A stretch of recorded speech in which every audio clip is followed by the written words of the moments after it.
Hi there, Tina Spalding Trance Channel here. I'm going to post after this video one of our text reading videos, which we have on our membership at channelingjesus.com.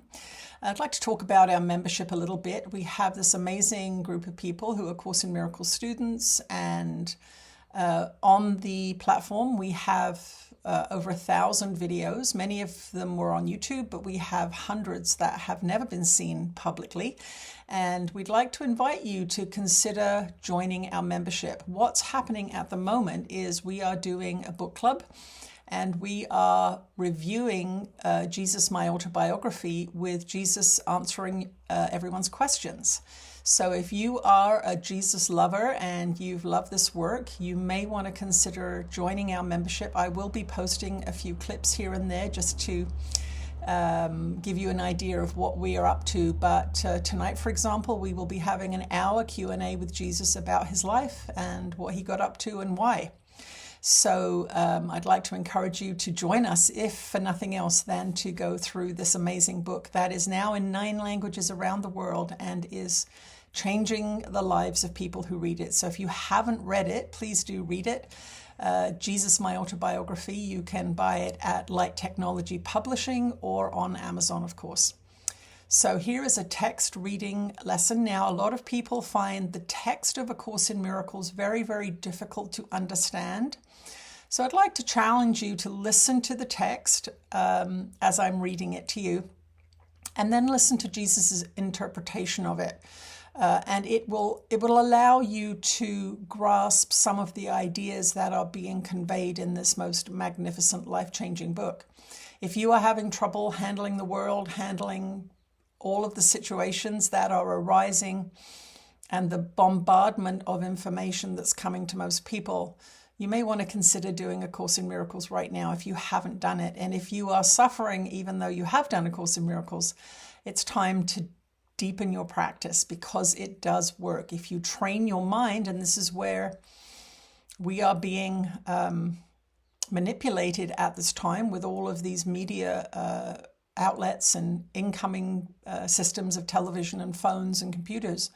It is our minds that are being manipulated. And Jesus, because he loves us, has given us A Course in Miracles so that we may train our minds, so that we are the captain of our ship, and so that we can decide for ourselves what we want to do, and that we will not be manipulated by governments and television shows and these kinds of things. So if you're struggling, listen to this text reading. Do not worry if you don't understand it. Open your mind and be willing to learn that perhaps there's something you don't know. Enjoy the clip. Thank you. Bye. Oh, one more thing before I go. I'm doing an in-person retreat on Salt Spring Island in British Columbia, Canada in July 25th to 29th. We have our on-site spaces are filled up, but we have quite a few off-site spaces available. So if you'd like to deepen your practice and you'd like to come meet some of us who have been practicing the course for a long time, we are going to be doing the retreat at Stoll Lake Farm on Salt Spring Island. That's STOWEL, Lake Farm. Go to channelingjesus.com and you can see all the beautiful pictures and all of the details. And we'd love to see you there. It's wonderful to have non-members coming from YouTube land, and often it's a life-changing experience. So we will see you there perhaps July 25th to 29th. Okay, bye. Hello everyone, Tina Spalding Trance Channel here today for our Course in Miracles text reading lesson. Today we are reading A Course in Miracles chapter 11 part 6, Waking to Redemption. It is impossible not to believe what you see, but it is equally impossible to see what you do not believe. Perceptions are built up on the basis of experience, and experience leads to beliefs. It is not until beliefs are fixed that perceptions stabilize. In effect then, what you believe you do see. That is what I meant when I said, "Blessed are ye who have not seen and still believe. For those who believe in the resurrection will see it, The resurrection is the complete triumph of Christ over the ego, not by attack, but by transcendence. For Christ does not rise above the ego and all its works. For Christ does rise above the ego and all its works and ascends to the Father and his kingdom. Would you join in the resurrection or the crucifixion? Would you condemn your brothers or free them? Would you transcend your prison and ascend to the Father? These questions are all the same and are answered together. There has been much confusion about what perception means because the word is used both for awareness and for the interpretation of awareness. Yet you cannot be aware without interpretation, for what you perceive is your interpretation. This course is perfectly clear. If you do not see it clearly, it is because you are interpreting against it, and therefore do not believe it. And since belief determines perception, you do not perceive what it means and therefore do not accept it. Yet different experiences lead to different beliefs, and with them, different perceptions. For perceptions are learned with beliefs, and experience does teach. I am leading you to a new kind of experience that you will become less and less willing to deny. Learning of Christ is easy, for to perceive with him involves no strain at all. His perceptions are your natural awareness, and it is only the distortions you introduce that tire you. Let the Christ in you interpret for you, and do not try to limit what you see by narrow little beliefs that are unworthy of God's Son. For until Christ comes into his own, the Son of God will see himself as fatherless. I am your resurrection and your life. You live in me because you live in God, and everyone lives in you as you live in everyone. Can you then perceive unworthiness in a brother and not perceive it in yourself? And can you perceive it in yourself and not perceive it in God? Believe in the resurrection because it has been accomplished, and it has been accomplished in you. This is as true now as it will ever be, for the resurrection is the will of God, which knows no time and no exceptions. But make no exceptions yourself, or you will not perceive what has been accomplished for you. For we ascend unto the Father together, as it was in the beginning, is now, and ever shall be. For such is the nature of God's Son, as his Father created him. Do not underestimate the power of the devotion of God's Son, nor the power the God he worships has over him. For he places himself at the altar of his God, whether it be the God he made or the God who created him. That is why his slavery is as complete as his freedom, for he will obey only the God he accepts. The God of crucifixion demands that he crucify and his worshippers obey. In his name they crucify themselves, believing that the power of the Son of God is born of sacrifice and pain. The Son of resurrection demands nothing, for he does not will to take away. He does not require obedience, for obedience implies submission. He would only have you learn your will and follow it, not in the spirit of sacrifice and submission, but in the gladness of freedom. Resurrection must compel your allegiance gladly, because it is the symbol of joy. Its whole compelling power lies in the fact that it represents what you want to be. The freedom to leave behind everything that hurts you and humbles you and frightens you cannot be thrust upon you, but it can be offered you through the grace of God. And you can accept it by his grace, for God is gracious to his Son, accepting him without question as his own. Who then is your own? The Father has given you all that is his, and he himself is yours with them. Guard them in their resurrection, for otherwise you will not awaken God safely, surrounded by what is yours forever. You will not find peace until you have removed the nails from the hands of God's Son and taken the last thorn from his head. The love of God surrounds his Son, whom the God of crucifixion condemns. Teach not that I died in vain. Teach rather that I did not die, by demonstrating that I live in you. For the undoing of the crucifixion of God's Son is the work of the redemption, in which everyone has a part of equal value. God does not judge his guiltless Son, having given himself to him. How could it be otherwise? You have nailed yourself to a cross and placed a crown of thorns upon your own head. Yet you cannot crucify God's Son, for the will of God cannot die. His Son has been redeemed from his own crucifixion, and you cannot assign to death whom God has given eternal life.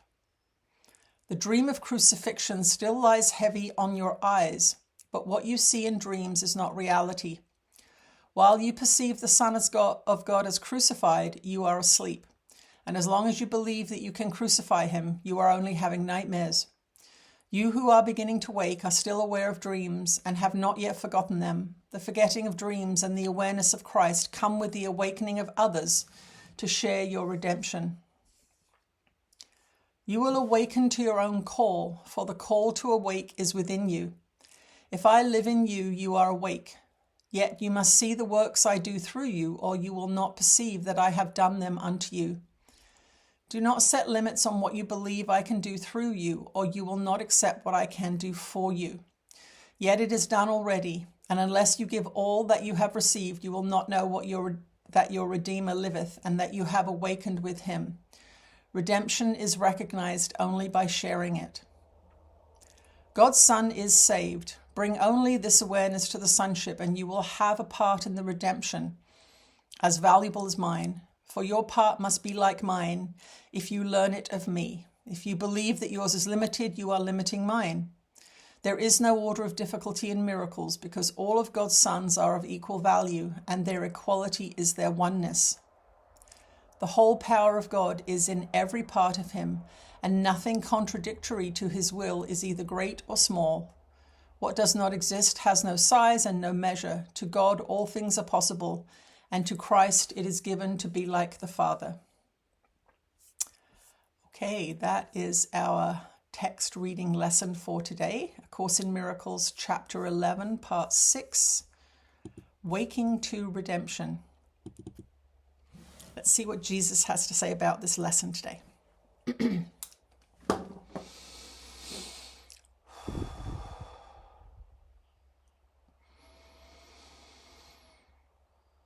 You are blessed beings indeed. I am that one that you know as Jesus. This is one of the most difficult things for the untrained to accomplish. In fact, the untrained person finds it almost impossible to accomplish this idea of forgiveness, this idea of seeing innocence in other beings.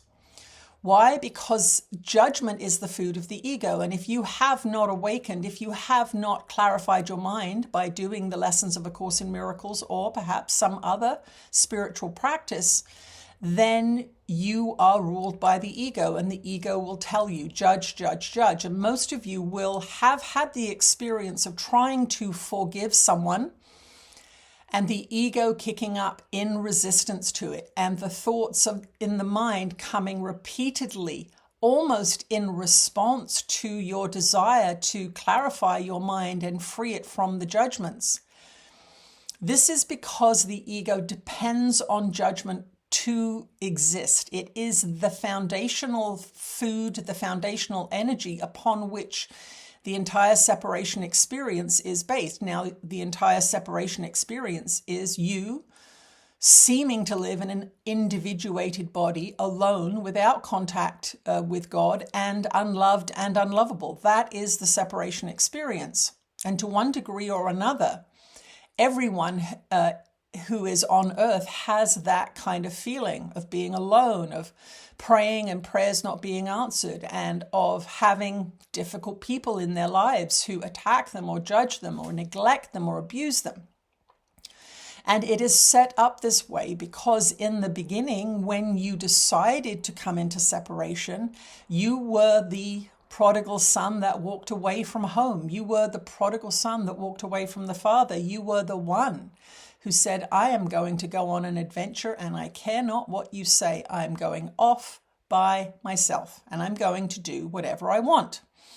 That is the meaning of the prodigal son story. And it is in your tiredness, it is in your disillusionment. Remember, disillusionment is when you have your illusions shattered, you still believe in them, so you are now disillusioned. That is not awakening, but it can be the first step in becoming aware that there is another way to be. And it is often in disillusionment that people will say, there must be a better way. And in that statement, Spirit says, yes, indeed, there is a better way, and you now seem teachable. But that initial desire to be separate and alone, to go off on your own adventure, is what you are going against, if you will, through the practice of forgiveness and through looking on your brothers and sisters with forgiving eyes. Also, the ego will tell you that if you forgive, you lose, they win. The truth of the matter is, if you forgive and their image and idea and the crime that they have committed leaves your mind, no longer contaminating your thoughts, no longer keeping you awake at 2 o'clock in the morning, it is you that wins. Not through any power over, but because you have peace of mind. And it is your peace of mind that is the indicator that you are doing your forgiveness work well, and deservedly so. Peace is the greatest gift that you can give yourself. So when you have anyone outside of you, political figure, family member, whatever it is, a person that you judge and hate, that lives in your mind and that you have a strong negative reaction to, understand that you are causing your own suffering.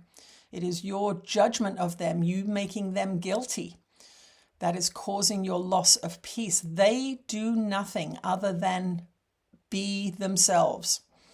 It is you thinking they should be otherwise that causes you your suffering. They are what they are, and you are what you are. You are a divine being created in the image of the divine, but you must align yourself with love and forgiveness to reap the rewards of that creation.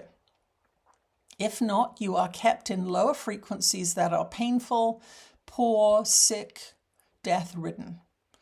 And so as you look around your world today in all of its egoicness, its wars, its battles, its politics, understand that it is designed to distract you. It is designed to lure you, because these are your subjects. If you were not interested in hating war, warmongers, politicians, the financial system, governments, whatever it is, you would be neutral.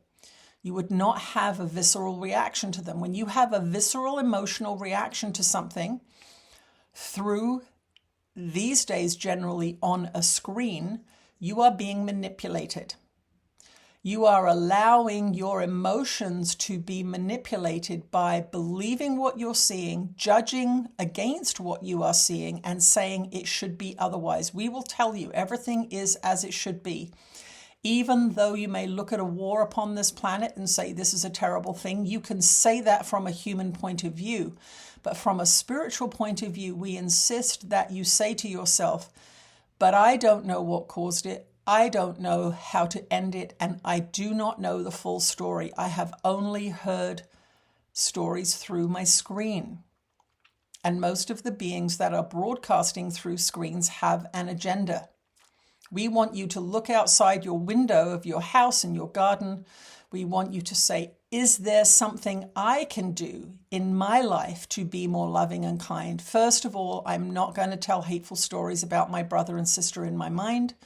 Every time a hateful image comes up, I'm going to banish it and say to the Holy Spirit, please, you take this relationship, because I want to be free and I want them to be free too. Because if you are hating on them, they are not free either, because if you meet them, if you talk about them, you are contaminating them with your hatred and your judgment and your guilt.